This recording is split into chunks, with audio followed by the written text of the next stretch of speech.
Welcome back Welcome back. to another collection of the Doing the Most podcast. Brought to you by TBS. No. You sound like a Lifetime commercial. So just so you guys know what's going on here, Daniel and I are basically hanging out today. Mm-hmm. Getting a little lit off some caffeine, a little CBD. Yep. Feeling good, and we're just having some cool conversations. So I think this is going to be a very lax, funny, real kind of like, I just want to just dive into some crazy concepts on this one. Do something crazy. That's my intention. My intention.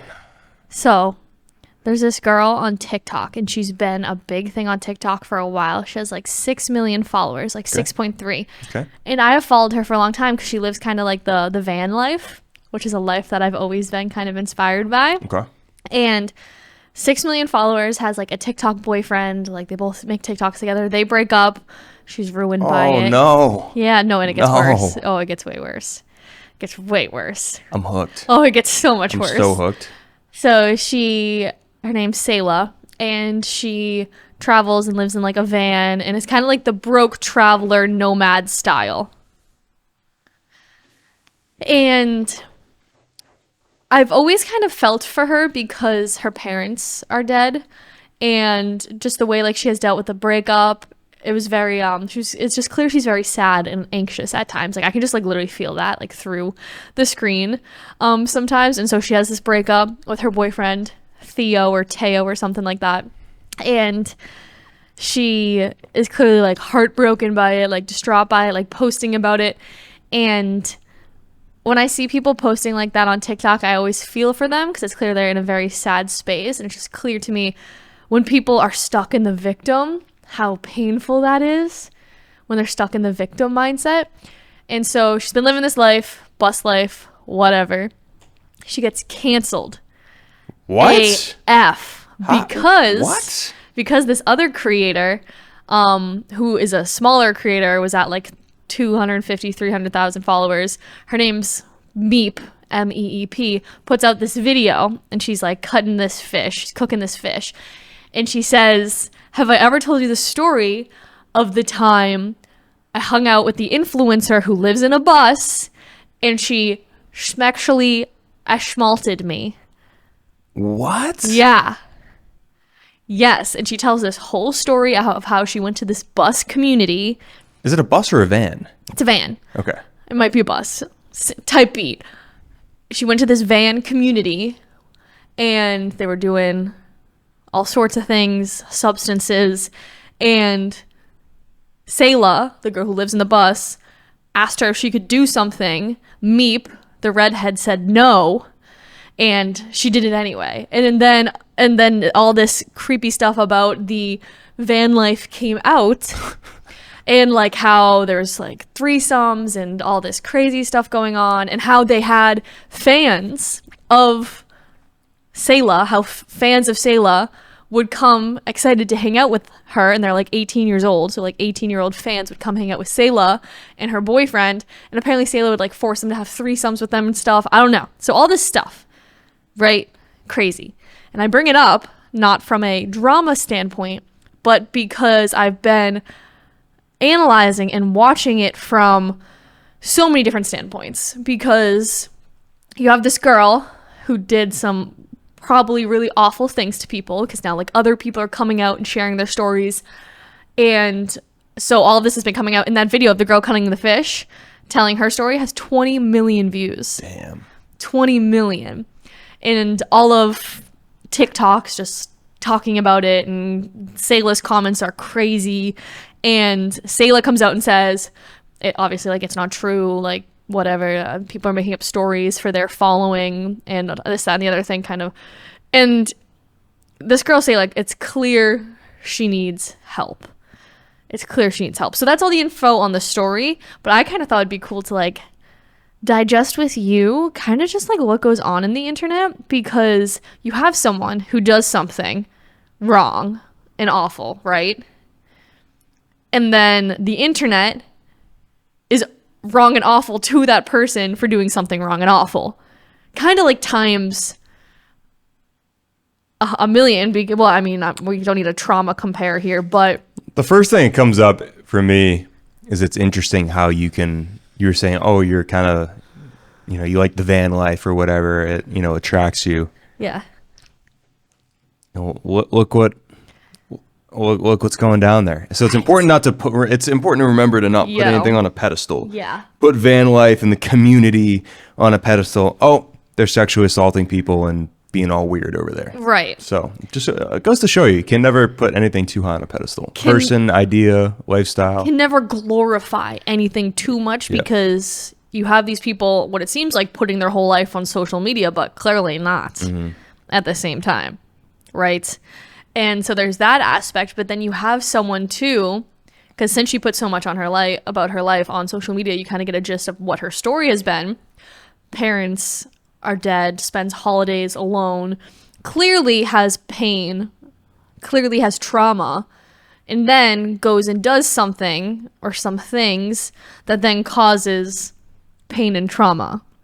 So it's interesting, and I use interesting as a word that I kind of use when I don't have another word to like describe something, you know what I mean? Because I'm not going to say good or bad or whatever. It's interesting from an observer to be like, okay, how do we stop the pain train? How do we stop the cycle of it repeating itself? And it's moments like these that I look at society and I'm like, this is sad. Because you have this girl who's clearly hurt and sad, who then goes and hurts people who are then hurt and sad, who then goes and talks about it on the internet, and then has millions of people who are probably hurt and sad going and saying awful things to the girl who's hurt and sad. And it's just this pain cycle that I know is difficult to hear about. It's not like the highest, coolest thing to talk about, but it's just something that has come into my awareness. And it's interesting because the other night, me and you were hanging out and we were having cool conversations, and then you fell asleep and I was just so awake. I was so awake. And so I just went and I laid on the couch and I was talking to Rose and I was on TikTok and I saw that girl cutting the fish and I was like one of the first million people to have seen it or whatever.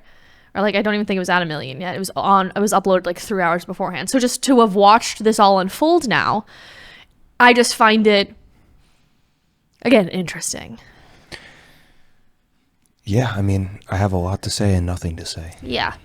I'm curious what you do have to say. Sometimes I wonder what is actually true. Like, I just don't take the internet seriously at all. Like, who's to say that the person cutting the fish didn't do that? Or didn't fake that? Or is lying, right? Or just making up a story. This shit happens all the time. Right. Just, again, we talked about Bieber being a childhood star. You remember that like 4 years ago? There's all like women coming out saying he did XYZ. My thing has always been, look, if you're super famous and like women want you, you have no reason to like go. Some of the stories just never added up for me. I'm like, why?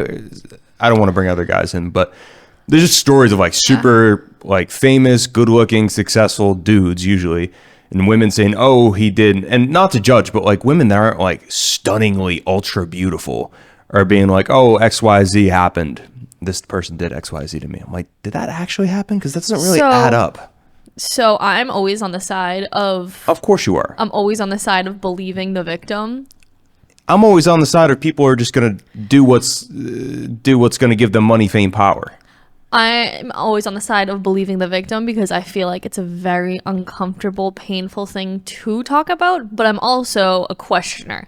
And I feel like when it comes to like the interestingness of this conversation, I want to almost observe from the perspective of it's all true, right? I think there's probably truth in all of it. There's probably truth in all of it because the girl Sayla probably doesn't think she did things as bad that she might have done, right? Because there's substances involved. She doesn't seem like the most peaceful, aware person, so maybe like blacking out certain things, and there's stories of perspective and this, that, the other thing. How I see this situation is just a lot of people in pain. A lot of people in pain. And to add a Max Casa perspective to this, a lot of people living in separation. A lot of people living in illusion of separation, where to attract a certain kind of situation, and this is an important point, we attract every situation that comes into our life. That's why it happens. You are at a certain place in your life. You're vibrating at a certain frequency. You're making certain choices. You're thinking certain thoughts. You're doing certain things naturally. you attract the situations that you attract. I'm sitting here having this podcast with you because I attracted the situation. Anything when it comes to manifesting and attraction, anything that happens, anything that you experience is attracted or manifested to you, right? So how I see this situation is a lot of people kind of choosing, and this is where it's difficult because different people on different journeys, and I'm all about like validating experiences and feelings. It's like, how long do you want to be a victim? Because being a victim is painful and it sucks and it takes your power away. So when we have all these people that are in pain, feeling victimized, and since they're feeling so bad, they want to make other people feel awful because they think it's going to make them feel better, but it actually just leads to more pain. And to take a story that's about social media and the internet and something that, you know, might be bad vibes and that we don't want to talk about or whatever, to our own life is like, when are we choosing to be victims in our own life because we think that choosing the victim is going to make us feel better? I mean, I imagine most people do it most of the time. And it's a matter of recognizing when you're choosing to be a victim. How do we take our power back? I think it's by recognizing it feels better, it feels good to forgive, to not be the victim in your own situation. The dark side is easier to go to. Why is that? I don't know. I mean, the human brain has an easier time thinking negatively than it does positively, just I think as a predisposition. Yeah. Why is I think that? Evolutionary, because it's easy for us to get in a situation and be like, what tiger? Is there a tiger that's going to come? Think about everything that could go wrong as a protection mechanism. Ooh, choosing the dark side is a protection mechanism. Well, it definitely is a protection mechanism, but it evolved out of a need to make sure that like we were safe because we were nomadic. We didn't have houses in suburbs, you know, as we were evolving. We were nomadic, following animals, following water, all that type of stuff. So we would need to be like, okay, new spot. What are the weaknesses? What are all the things that could go wrong? Like if you went in and be like, okay, new spot, we're going to manifest a really positive experience. Yeah. Guess what? You settled where there's a whole tiger spot here. You know, you're getting rocked. Right. So that like positive thinking didn't necessarily go that far in terms of like manifesting, which you already know I fucking hate that. Like I hate taking these concepts and putting them into these trendy little words.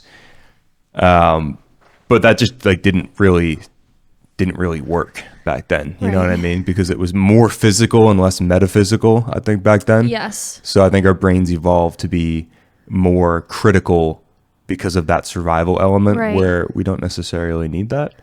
And I also think we were less emotional because being emotional was get you killed. a risk. It was a risk factor. I was talking to John David Whalen, who's a very experienced world traveler, interesting, taking part in orgies type dude. There it is. I knew what you were getting at. I was just waiting for you to say it. Yeah, a couple. He's a sexually versed man. Sexually and just like interesting. Very interesting guy. I like John. I do too. He's a very, very sweet, like interesting guy. Like I really enjoy talking to him. And I was talking to him and he was saying how if men had to experience what men experienced 100 years ago, such as their kids dying and their wife dying in labor or from disease or all these different things, we'd all be all the men would be depressed forever. Men are much weaker now than we were 100 years ago. It's just a fact. Weaker is an interesting way to say it, and I don't even think it's necessarily a correct way to say it, because men back then literally just didn't feel as much. So men now are given more opportunity to feel. Yeah. Because if men felt as much as men feel now, 100 years ago, they'd be just depressed and they wouldn't get anything done. I get an interesting concept kind of build off of that. Is like we're evolving, right? Mm-hmm. And throughout spiritual experiences, there's like a blending of the genders. Like Yogananda, long hair. Some people think he's a woman. And, you know, the last experience we had, human being in a gender crisis, just debate with themselves. It's almost as if as we evolve, we become like separated from this gender. Mm-hmm. It's interesting to think like now 100 years down the road, well, men are now more emotional. men are now more, I didn't want to say tapped into the feminine. I honestly think a lot of it is just, it's kind of a logical, not the bright side of the bowl, but I think a lot of it's changes in food messing up or specifically men's testosterone level. I think a big part of this is just a lowering of testosterone. There's so much to it because societally with technology as well, you have porn which messes with dopamine levels and just career paths that men take now as well. Like men used to build houses and go find the food in the woods, and naturally I feel like that was a more testosterone raising. Here's the thing though, isn't it? Is it all just rom? No, it is. Is it all just this time unfolding and moving toward this? Yeah. What is your gender? I mean, look at all the gender things going on right now. People changing genders, like so many different genders evolving, that kind of thing. And that's real. It is real. I mean, I've met people. I feel like it's important to touch on a little bit we're not going to say any names or anything, but the person who was in our last experience, like that person's experience. I don't even feel like calling it a gender crisis. I feel like it's no longer a gender crisis now, but it was a gender crisis. It's not the right word. It's just it's a debate. It's an identification. It's a challenge. It's more just totally. I don't want to call it a problem, but it's something that person is figuring out. So in a way, it is a problem for them to figure out. You know what I mean? And it's so interesting to have experienced that person who's very aware too. Very aware. Very not like lost in the sauce about it, like really thoughtfully thinking and feeling their way through it. Yes. Really, really cool experience. Exactly. To experience that person who is biologically a male, to feel the feminine energy in that person. There's more feminine energy in that person than the average male, no doubt. Yeah, so you can understand how confusion could ensue there. 100%. Because there's so much feminine energy in this person, but they look like a male. So it gave me a deeper understanding of what's going on. This makes me think about like the human design prophecy. I was thinking about the human design. Me too. I was literally thinking about that like 10 minutes ago. And how human beings are like evolving to be this one, like not the human being species we are now. So in human design, we're like Homo sapien, but then there's like the subsect of Homo sapien and like the evolution within that. So I don't know. There's maybe that's what this all is. You know, it's kind of interesting in all of it. Yeah, for sure. Truth in all of it. And to dive a little bit deeper into what Daniel's talking about there, we went to a human design intensive experience where we learned a lot about human design for like 3 days. And one of the concepts that was a part of this was that in 2027, which is so specific. Was that the date? Yes. In 2027 onwards, so 2027 on. All babies born after 2027. Yes, all babies born after 2027 are going to be this new type of human where they're less about being an individual and they're going to work in teams of 5. Yes. So it's going to give whole new meaning to like family unit. And in order to, this is what the shaman was saying, who was teaching us these things, Richard the shaman. In order for society to thrive and grow and continue on, we're going to need to help figure out who's what kind and how to match these people into these subsets of 5 and just an entirely new way of living, essentially. It was what we were hearing. And there's a lot of it that I didn't identify because, and I'll say this time and time again, I don't identify with anything that's fear-based. I don't. I'm not claiming that. So one of the things that we learned in this experience was that kids born after 2027 are going to be really difficult to raise because they're going to be this new species and we're not going to understand them and they're not going to understand us. And I'm not vibing with that. Like I'm not vibing with that at all. Anyone I'm creating in my body that's going to come through me into this earth, it's going to be difficult. Naturally, having a child is difficult. But I'm not going to be like, oh, it's going to be this. It's because he's a penta person. Yeah, exactly. No. I think there's so much of this is all just... It's like me with the horoscopes. I'm like, yeah, it's a nice story. Yeah. It's a story to explain something that we probably don't understand, that we honestly just don't have a true grasp on. So I think like all these things are just stories to help us understand. And yeah, they sound nice. Like maybe there's some, of course there's going to be some truth to it. Right. Yeah.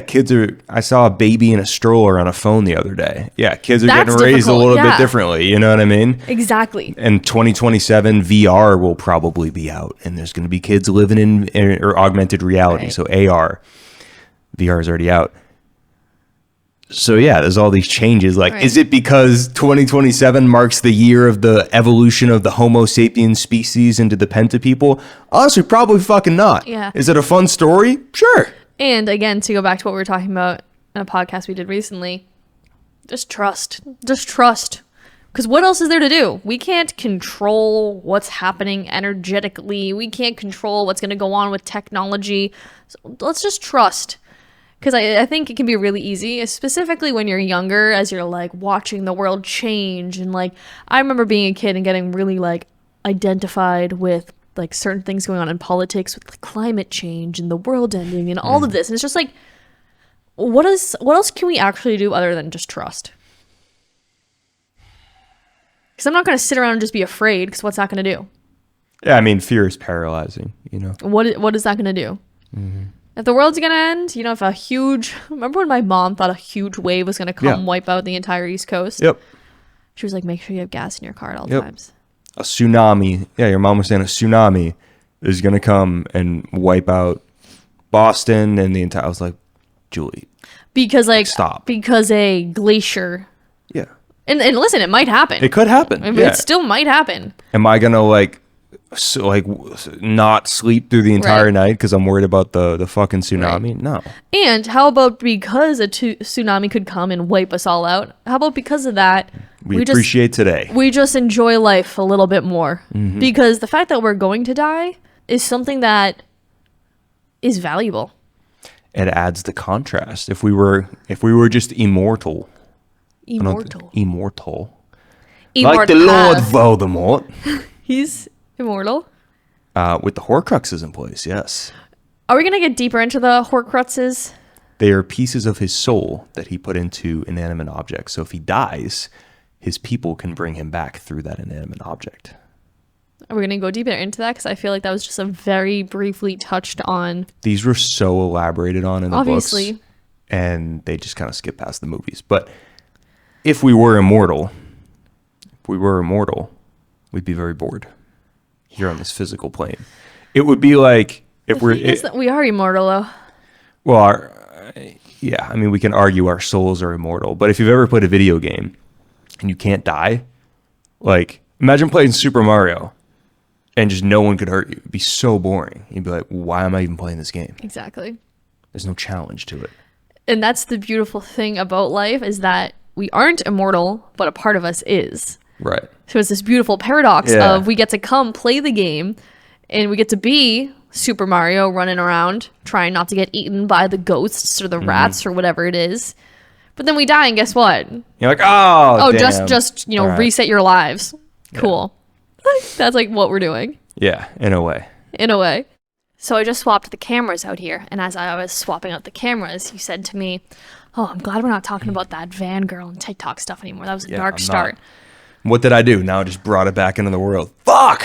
And I think it's important to talk about being comfortable in the uncomfortable and staying peaceful and loving in the darkness, because we can protect ourselves and have all these things and never watch the news and never listen to an ad and never look at blue light and never consume anything with a little canola oil in it, right? And we could be so obsessed with that. But isn't there so much peace when we can accept the things that we think we need to reject all the time as well? Yeah, it's a good point. I'm not rejecting it. I'm just happy that we're not talking about it, because it's not that engaging of a conversation for me. I don't know who these people are. I really don't care what they're doing. So I'm just kind of happy to be past it, for the record. But yeah, no, it's a good point. Like, you can't always be stuck on the, if I have a beer, my estrogen level will raise, or this has microplastic. It just kind of gets old. Exactly. And you cause more stress for yourself, and you take away your presence when you're stressed about whatever it might be, blue light, N42 coloring, microplastics. And not the N42 coloring. Yeah, exactly. No, I hear you. Exactly. And when it comes to what I was talking about with the bus people, it is an interesting thing to talk about, because a lot of people are in pain, and a lot of people are engaging themselves in this pain by commenting on it or disliking somebody. And like, anytime we dislike somebody or hate somebody, we're rejecting a piece of ourselves. Maybe it's the piece of ourselves who has been imperfect in the past. Maybe it's the piece of ourselves that is hurt and acts from that hurt. And we reject that version of ourselves so much that we then go hurt other people. Therefore, we're constantly hurting ourselves. Like, it's a very interesting thing to... That's the thing. I don't really hate any of these people. I kind of just get it all. I'm like, yeah, I hear you. I don't either, but we're speaking to an audience of people who, I'm not saying hate people on social media. Yeah, they might feel some kind of way about it. No, for sure. I think it's just speaking to a behavior that is so common in our society. What? Victimizing or sexually assaulting? Hate, online canceling of people, all these different things. So I don't take the internet too serious. It is. It can be serious, though, because there's real humans with real lives and real emotions involved. I suppose, but at the same time, that person is making, money or their career on the internet. Just put the phone down. It's not real. Any door that got closed because of that was likely opened because of that. You know what I mean? Yeah. It's a net. I guess maybe at the same time, I don't think any job is gonna reject. I don't necessarily think any doors have closed for outside of that. And maybe that's an oversight, but I'm a big believer in things just kind of coming out in the wash and all balancing out in the end. So yeah. That's why the internet, it's just an illusion. It's an illusion that it's real. Social media is not real. It's just not. And when you get rid of your social media, I got rid of my social media in July. Yeah. Like I've been off. I'm not just saying this to say it. I've been off of it. It's not real. And when you get rid of it, you become much more in the physical and in the spiritual and less in the social media world. It's not real. So any drama that gets discussed about it, oh, this person got canceled. And this is just me. This is my perspective. And I'm not right or wrong. I just am feeling some kind of way of like, yeah, it's just, yeah, you got canceled. Like you rode up some little, some kind of hype train, some kind of something, and then it ended. That's how it happened. Well, what would you say, and we don't need to get too hypothetical with this situation, but what would you say to a situation where there's this girl who got canceled because of this reason, and then her best friend from her hometown no longer talks to her because that's happening? Isn't that real? Did her best friend know that she sexually assaulted people? I don't know. Now it's too hypothetical. Is her best friend not good enough of a friend that she doesn't believe her? Right. So either way, it's like, all right, well, either you lied to your best friend or just never brought this to light. Clearly you're not that close. Or you're like, no, this is bullshit. And your friend's like, nope, you're a liar. Clearly you're not that good of friends. Right. No matter what. And again, this is kind of a mean from my perspective, I kind of sound like an ass, but at the same time, it's real. And I understand because you're just so off social media. So anything that relates to social media kind of turns you off. But for me, I see it more of just like a societal situation that's kind of interesting to talk about. Overall, I find it, I want to say sad, because I find it sad that so many people are in so much pain to the point where this girl can be in so much pain that she then hurts these people this much, that then these people are so hurt that they then talk about it, that then creates this whole online community. The pain train. It's the pain train. And I find that sad. But at the same time, I just find it an interesting thing to recognize that's happening in society. Because hundreds of years ago, you couldn't have millions of people hating you, right? It is interesting. And exactly. I'm sure it's very difficult for people going through these things. Yeah. But it could be a huge opportunity to... It's all, when we look at all the isness and the oneness and, bring the spiritual kind of light into this situation, maybe it's not that bad.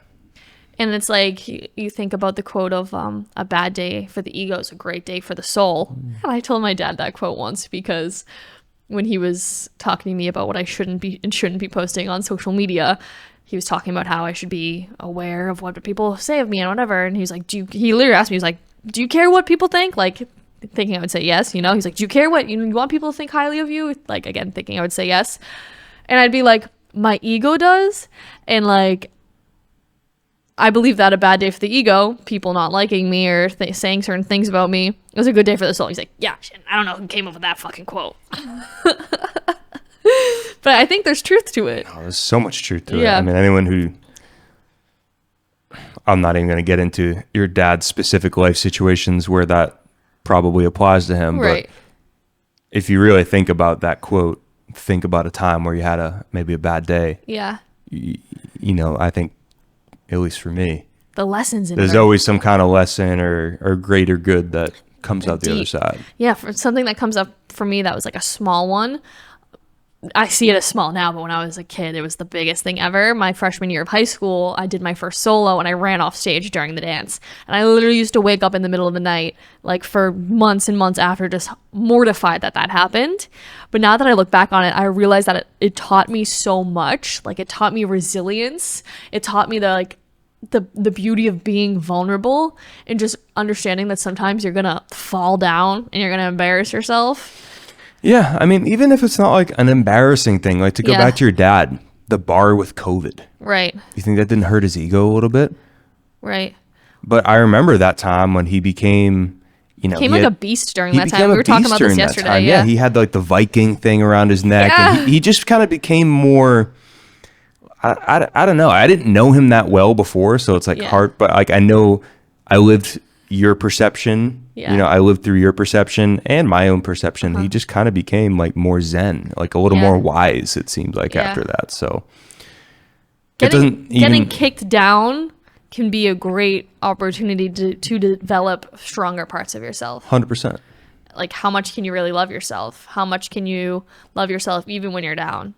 How much can you trust the process? How much can you see the beauty in it? 100%. And I feel like something else that it can do is it can take yourself off this pedestal of like, fuck, like I need to be perfect all the time. Because you're like, listen, I'm going to fall down, therefore other people are too, you know? Like, no one's perfect. It's very liberating too when you realize, hey, if I do fall down, if I do mess up, there's some kind of light on the other side. Yeah. And if you live in a way where you're always afraid to mess up, you're a very boring person and you're not very happy. Because when you think about, there's a quote from the Tao Te Ching, and it's when it's basically that which is stiff and rigid is not full of life, and that what is supple and flowing is full of life. So like you look at a dead plant, what is it? Very rigid, very stiff. And you look at water. What is water? Is the most flowy of all things. And there's a follow-up quote to that where it's water, even though it's the softest and supplest and like flexible thing of all, is the one thing that can take down that is which most sturdy. Like if you think about mountains and erosion, water is what breaks that down. Yes. So the thing that is most stiff is broken down by that is what is most, I'm going to use the word weak incorrectly here, but weak and flexy and flowy, totally. Right? So kind of a cool concept. Very cool concept. And just even like right now, you and I have been podcasting and talking like all day. And naturally, when we're being recorded, there's kind of like this natural pressure to keep talking, right? Because if me and you were just hanging out and we feel like, oh, I'm not in a full flow here. Yeah. We just stop talking. Yeah. I mean, sometimes you just need a minute to think about something too. Exactly. Like, as I say that quote, I was like, oh, what is my original point? But I remember talking about people, those who are the most stiff are, and I can relate to myself during different points of life, when I was the most stiff is when I was the least happy. And when I was the most flowy, go with the flow, I have a lot more happiness. So there's a balance of those two. But at the end of the day, when you become stiff, especially when you're trying to be perfect, like when you're trying to be perfect and not make a mistake, is when you will become so stiff that you will likely make mistakes. Right. Yeah, the way life is so paradoxical. So paradoxical. It's so beautiful. Yeah. And something that keeps coming back to me is acceptance, surrender, and trust. Acceptance, surrender, and trust. And how that leads to flow. And the beautiful, and I'll bring this full circle on how it relates to like femininity and feminine energy and how I've been really tapping into that. Because a moment ago, like you finished your point and I was just kind of like, it's not that I didn't feel like I had anything to say, but I kind of felt like I had nothing to say. And sometimes all you can say is good point. And to get myself back into a flow because what we're doing right now is creating. We're creating through our words. We're creating through our thoughts. And to get back into that creative flow, I accepted the moment where I was. I'm just like, we've been talking a lot. Sometimes when we're talking a lot, it's hard to continue the flow of conversation. 100%. And naturally, me accepting and saying that's where I'm at allowed me to then get back into the creative flow 100%. where I now feel like I have some things to say. Because you become more flexible and you're not rigid of like, oh, I have nothing to say. Shit. I want to. I am worthless. What should I do? I'm no good at anything because I have nothing to say. I'm not even good at podcasting. Why am I here? I'm not affirming any of this. We're just mocking this inner voice. We're mocking the ego, and through laughing at the ego, we can connect deeper with the soul.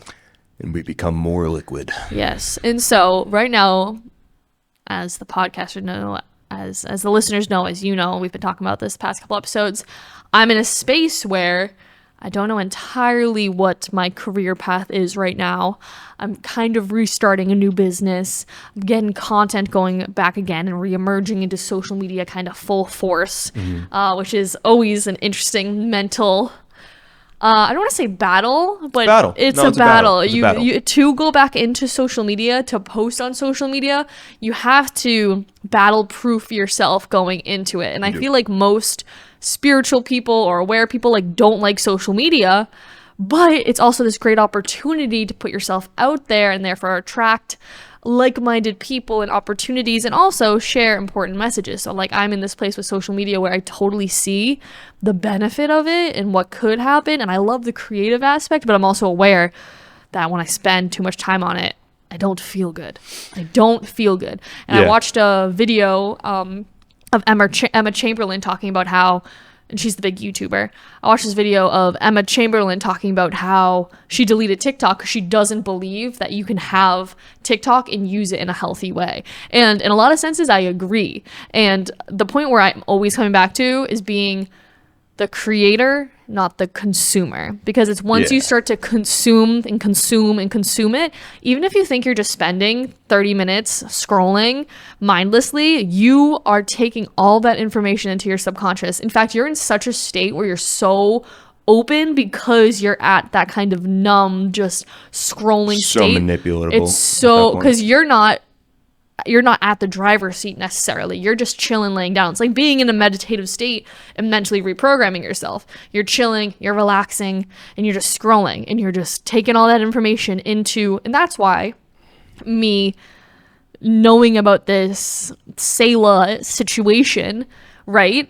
There's a reason why I'm talking about it, and I've been analyzing it because I've seen it and it's in my subconscious, and I'm grateful because I feel like I have a perspective where I can see a situation that can be negative instead of me just being like, oh, fuck that girl, like she's the devil or whatever. I can analyze it and feel love for her and like, fuck that girl. Because I've had situations with men in the past that have felt violated, and that's not something that I'm going to go into. Okay. So obviously I resonate with people who have experiences like this, right? But I'm just so past being a victim. I can't tell you the last time I've felt like a victim. I've felt upset at people. I've felt mad, but I'm so aware now that, again, to bring it back to triggers, anytime we're triggered, anytime we're hurt, it's something for us to heal and love within ourselves. I feel like that's a really important point.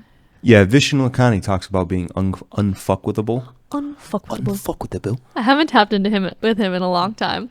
He's a vibe. He is a vibe. He's definitely a vibe. I think he's a good dude. He doesn't really I feel like he's not a natural social media person. I don't think he's a natural extrovert. Front man either. So he knows he's he talked about this in the video of how Jay Shetty kind of had to convince him to he had all these limiting beliefs about being out there. So when you see him out there, he's confident and he looks the part, but inside, I'm sure he's developed, but still at his root, he's like, why am I doing this? No, but that's a beautiful thing because you and I have talked about this before. It's like, oh, well, I'm an INFTJ personality, so therefore... These are all limiting beliefs. Exactly. We are all of it. So that's why Vision Lakani, who might be a guy who's more computery and quiet, fuck yeah, he can go on and create content and come off like the leader, and he does a good job with it. He does a damn good job. Yeah. Yeah, damn good job. But just like as Bob Proctor, I don't know if you ever saw him do this, but Bob Proctor would go on people's podcasts. When he passed away, I listened to a lot of the podcasts that he went on. Bob Proctor would be on a podcast with somebody and he would be talking about energy, and he would look at the person and be like, yeah, like I can look at you and I know that you're a quiet guy who's really smart and, you know, has a lot of deep thoughts but doesn't always vocalize them. He's like, and the guy would be like, yeah, that's pretty spot on, you know? And there is truth to that too, in the essence. Just like people can look at me, whatever, and or watch a couple of my videos and get a gist of who I am. But at the same time, there's always so much more to it. And to tie it back to, you don't even know. Have you heard that song by Fred again? No. It's like people can see you and see that you're loud as hell, and think you have friends and think that you have a lot going on and think that you're doing good, but you don't even know. No. And then Fred again turns into a song. You don't even know. Honestly, you don't even know. It's like a song by Fred again. And got it. We were kind of, I thought you knew that song because we were kind of singing it back and forth.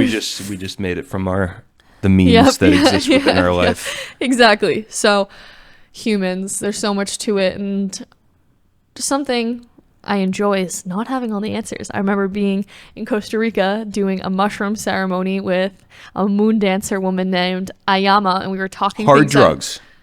Hard drugs. You were doing hard drugs in Costa Rica. Legit, the most beautiful plant medicine experience, grown with love into like dark organic cacao hearts, blessed from the Pachamama community, like in this beautiful multi-million-dollar home. Like stunning experience. Yeah. One of the best experiences of my life.